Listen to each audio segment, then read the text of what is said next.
वंदे मातरम। सर्वदेवाः पितरो भारतस्य संवत्सरे, सर्वदेवाः पितरो भारतस्य संवत्सरे, सर्वदेवाः पितरो भारतस्य संवत्सरे।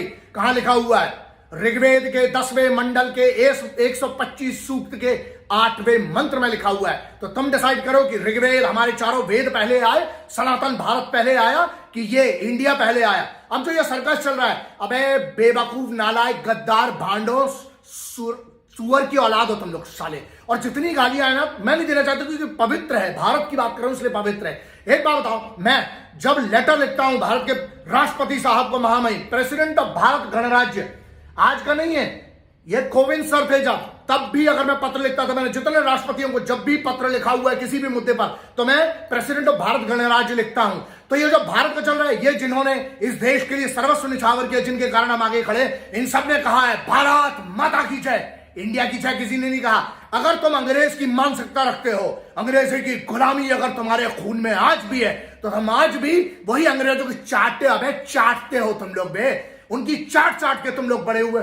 जो भी इंडिया को सर्वश्रेष्ठ मानता है, उनकी ऐसी की तैसी, इन सबको ना सालों तुम्हारी कहां पे पिछवाड़े पे पड़ना चाहिए। लेकिन वही है ना, संविधान के हिसाब से चलेगा। इंडिया दैट इज भारत, मतलब जो भारत है already, that will be called India. The first article of the constitution of India, जिसका तुम हवाला दे रहे हो। यहां मुद्दा क्या आता है?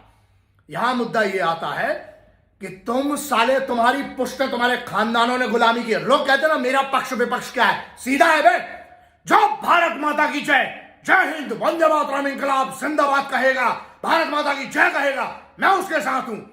और जो नहीं कहेगा, मैं उसके खिलाफ हूं। तुम्हारी ऐसी की तैसी कोई भी हो, चाहे घंटा फर्क नहीं पड़ता बे, इतनी दम रखते हैं। ये छाती में पहनने से और पीछे लगाने से कुछ नहीं होता है। हमें इनके बलिदान की, इनके सर्वोच्च जो इन्हें निछावर किया, उसकी कीमत है। इसलिए खड़ा हूं, इतनी तगड़े से बोलता हूं। ध्यान रखना। तो फिर से सुन लो, जो चीज ऋग्वेद में लिखी हुई है, सनातन धर्म में लाखों वर्षों पहले, तुम उसको मानोगे, या जो अभी आजादी के समय 1947 में जो भारत कहा गया, जब लिखा गया इंडिया दैट इज भारत, लेकिन क्या कहा गया? India that is Bharat means जो भारत पहले से है।